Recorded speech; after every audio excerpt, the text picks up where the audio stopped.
red, green, or red, green, red. And he's supposed to be the demolition expert. Get the one on the tower. I'm not sure if many of you guys have the same relationship that I have with Star Wars, but needless to say that for a good deal of people, including myself, I've been having a lot of trouble with the series. Although my issues might be different from yours, I think most of us can agree that it's just not the same as it once was. Although I'm still holding out hope. Currently, I'm watching Bad Batch while I type this, and I'm enjoying it. We need a diversion. What we need is a diversion. Is there an echo in here? Yes, What? I'm Echo. Really? Okay, Echo. We need a distraction. Mostly. I've always enjoyed stories that focused on the clones. I always thought that an Apocalypse Now styled show or an FMJ style movie centered on the clones would be a great addition to the Star Wars lexicon. I have always found them to be more interesting than the Jedi and the Force. I don't know, maybe I'm weird, but I've seen space wizards before. This sadly doesn't do it for me.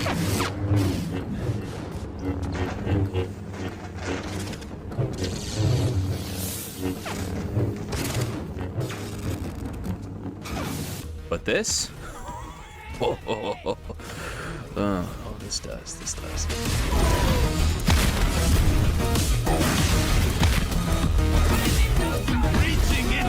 But a game that focuses on the clone side of the war does exist. No, not Battlefront. Star Wars Republic Commando. Republic Commando is different from the other games that came around the same period.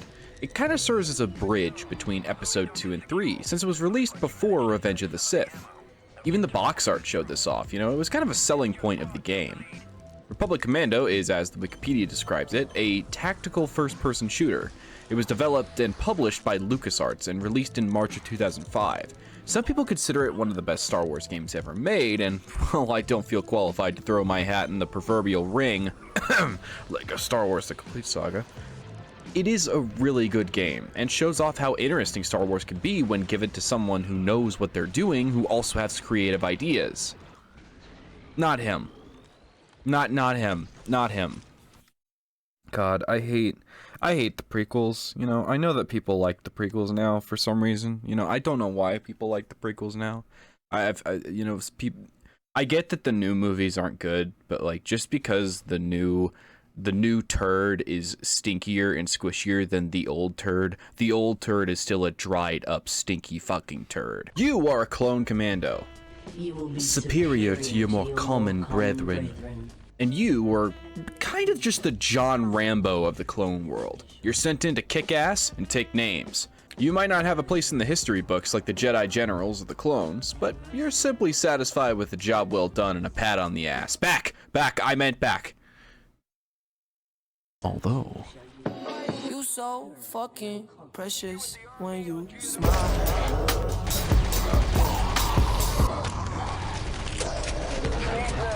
You are the leader of Delta Squad, nicknamed Boss or 3-8. You are joined by 3 others. 6-2 or Scorch, the munitions expert. My intro aside, he's actually pretty good at handling explosives. Among other things. Did I miss anything important? No. Did you get the data?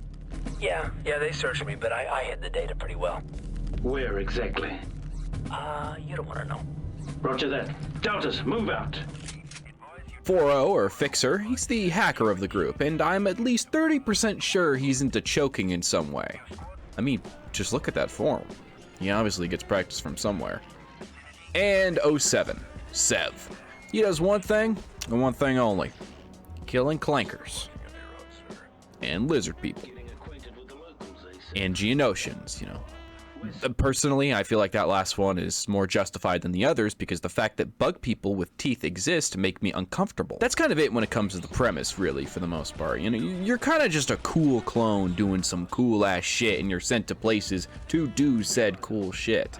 Story has never really been the focus of any of these videos I've made, and I feel like the 57th review/retrospective of one game that's for some reason 2.5 hours just doesn't need to exist.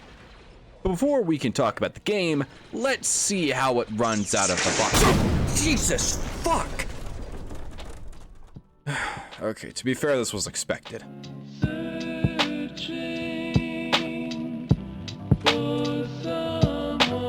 Let's be honest here, no one should expect this game to run on modern hardware.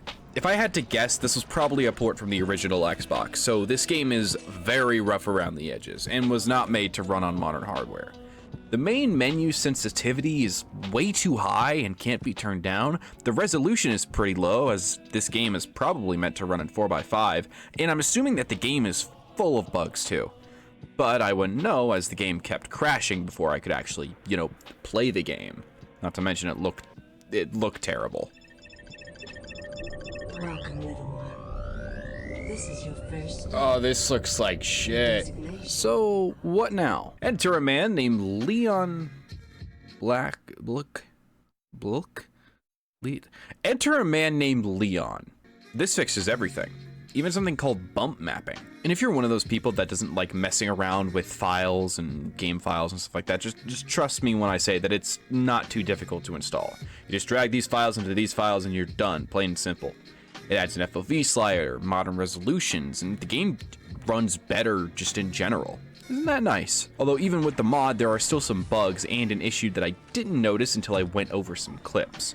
The visual mesh of the map doesn't necessarily match the collision mesh. It might be confusing some to you since I'm not entirely sure what to call it, but for some reason the corners of the environment seem to be extended outside of what is shown, meaning that you might try to shoot around a corner, but your bullets will hit something that isn't there.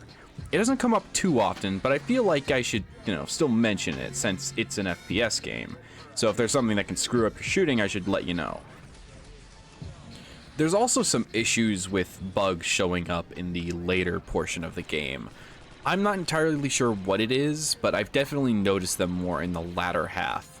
Most of the bugs aren't game-breaking, they're just kind of weird. Like Sev moaning whenever an explosion goes off. Let's form up. Forming up, Get boss. clear.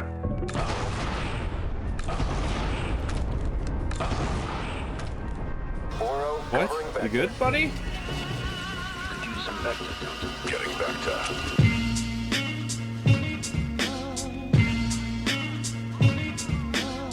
Visually speaking, the game has a darker take on Star Wars than most other ventures into the universe. Instead of the glorious battles that the Jedi are fighting in, you are doing covert Black Ops missions, assassinating generals and doing the dirty work that won't be put in the history books. And the visuals match this. When I first saw this game, I was surprised that it was a Star Wars game. I only found out when I saw the shape of the droids' heads, and it kind of just clicked. Everything is shown from a more gritty and militaristic version of Star Wars than what we're used to. If regular Star Wars is high fantasy, then this is more dark fantasy, even grimdark at times. Of course, I'm not saying it's to the level of like Warhammer 40k or something like that. This is still Star Wars after all, but it's a lot darker than your average Star Wars story, at least in its tone and appearance. And from a technical point of view, it honestly doesn't look too bad for an Xbox game. It takes inspiration from a few games that were released around this period. The two that I noticed were Halo and Metroid Prime. The Halo inspiration that I found were in the shield recharge mechanics and the weapons ammo counter. I always appreciate when games do things like this, the less that's shoved onto my screen, the better. As for Metroid Prime, yeah, it's kind of obvious. The environments look nice as well, and fit with the overall aesthetic. Low resolution textures aside, the environments achieve what they set out to do with them. The deserts feel like deserts.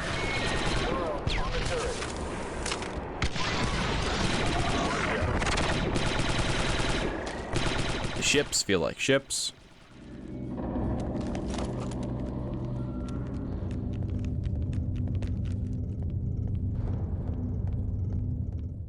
And the forests feel like forests, etc., etc.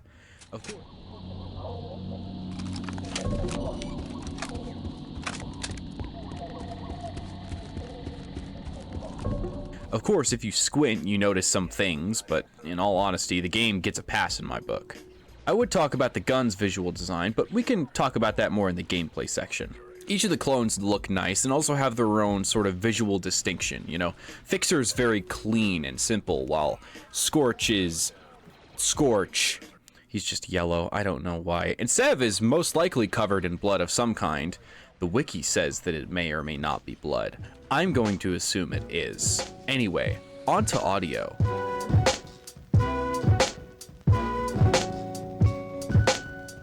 This is Star Wars we're talking about here, so sound design is pretty good for the most part. As for the original stuff, it kind of just works.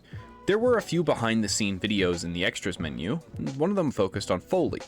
Foley is a form of art that usually focuses on making sounds using everyday objects, like coconuts for the sound of horse hooves, or pineapple for lizard people feet. Be heavy and organic and kind of lizardy, but maybe monsterish. So I ended up using some pineapple. A pineapple actually split in half for that, which gave us the texture and gave us the density and gave us the weight and gave us some of the wetness. Confusing or not, it sounds good, so who am I to complain?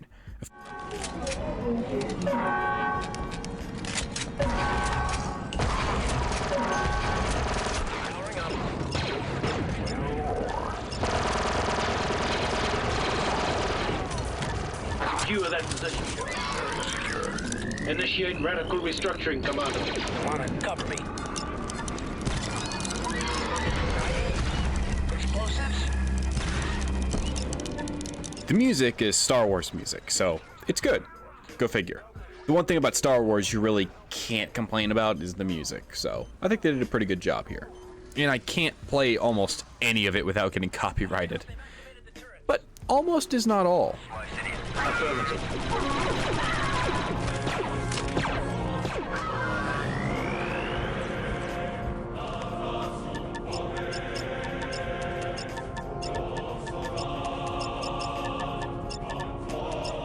This is metal as fuck, and it fits rather well. The voice acting is good on top of that, and some of the voices you might even be familiar with. The environmental sounds also carry their own weight. Just listen to those jungle animals. Taking cover. Something must have... The sound designs to the enemies is as you would expect. It's good. Droids sound like droids from the show. The super battle droids sound like Chads for some reason. The lizard people sound like lizard people. The point is, it all fits and works together. It's cohesive, like glue. Nothing on scanner. Digital scan negative.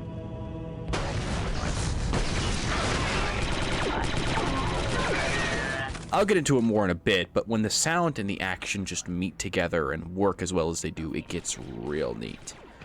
Weapons are also good. Although the sound of the main blaster, I feel, could use a bit more punch, this is kind of just an issue with the two main weapons. They just kind of lack that oomph that the others have. But let's talk about the end gameplay portion of the video.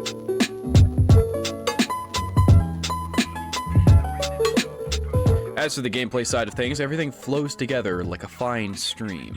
Having 3 other NPCs to account for could have made this game a living nightmare to go through. But seeing as how this game was made to work on an Xbox controller, it's actually fairly simple.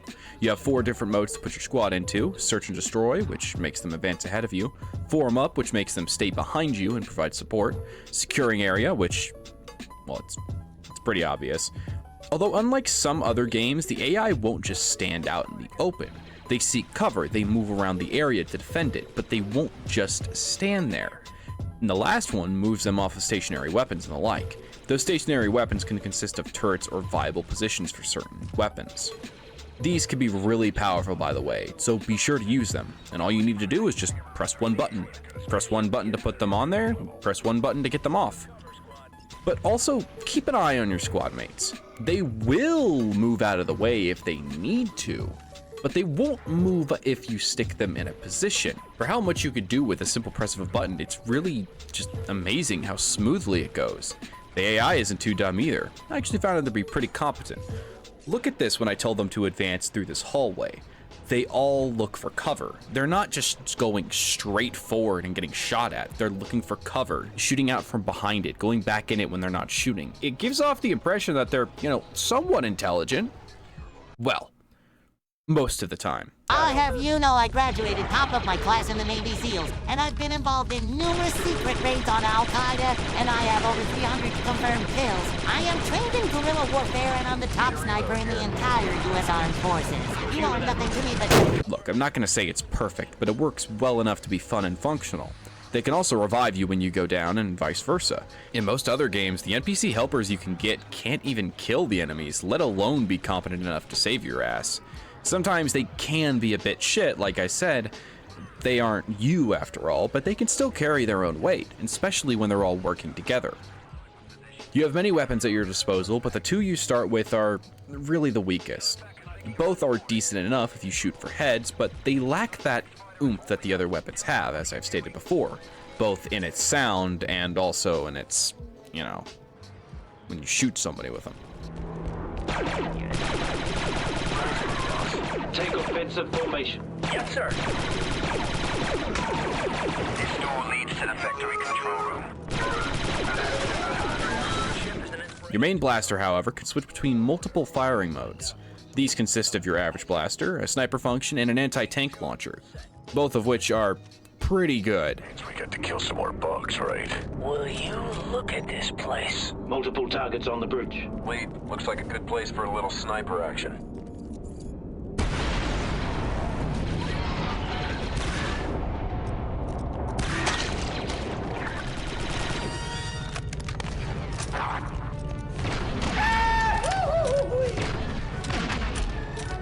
Your last slot is for weapons found on the ground. They are all better than your starting weapons. Well, except for the submachine gun. Feels like I'm shooting tampons or something.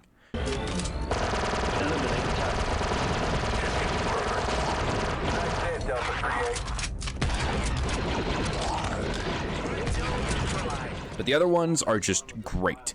Beam weapons. Looks like a Geonosian beam weapon.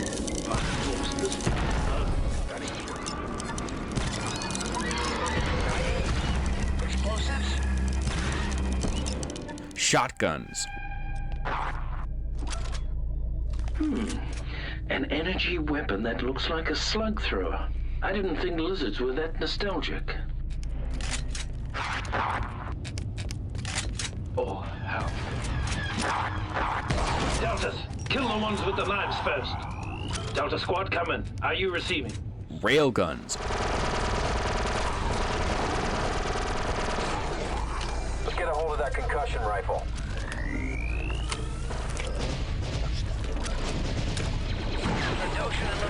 We got works. Wookiee bowcasters, rocket launchers, it's all here. Great shooting, sir.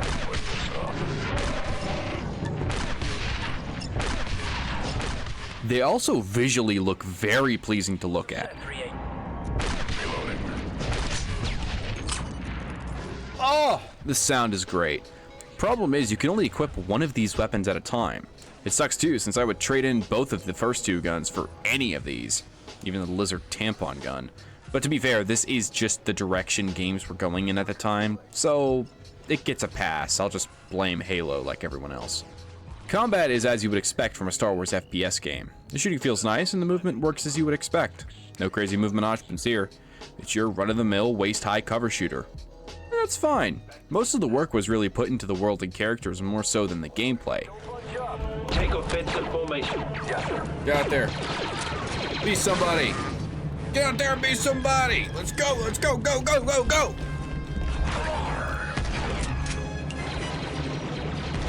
Damn, bro. Dude, he's sick with them moves. That's not to say it isn't fun, though. It can get pretty tense at times. Opening fire. Hold your position, squad. This won't take long.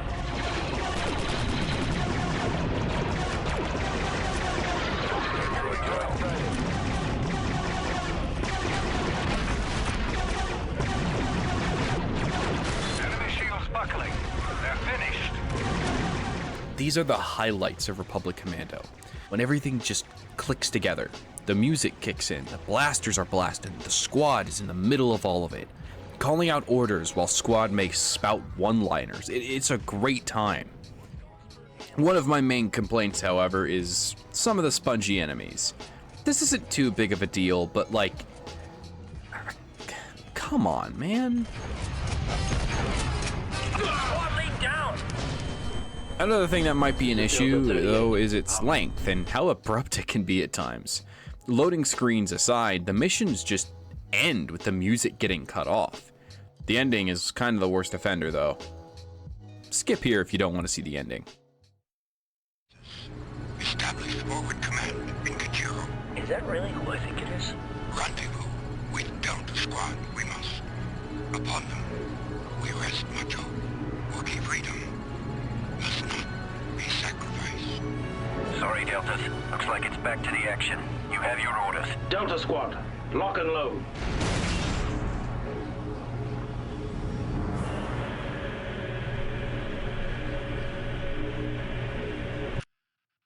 I can actually show you the ending because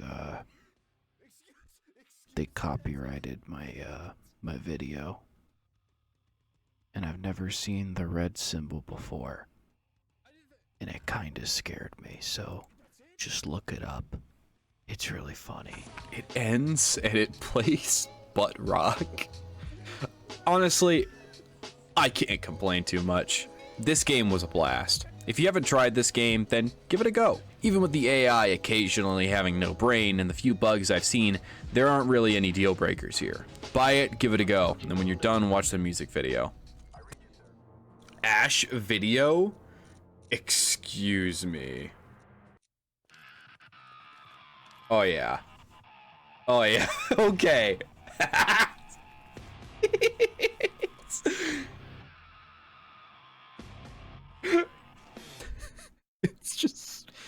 It's so funny to me. I don't know why. And you confused as obstacle. I turn the heat up and melt like a popsicle. I tell them anything's possible, especially when I'm toting on the tropical. And I make you say sorry when I'm robbing you. One for the money, two fuck you. I'm the hottest thing running through the city. Believe that. I don't never relax. I be with a green at.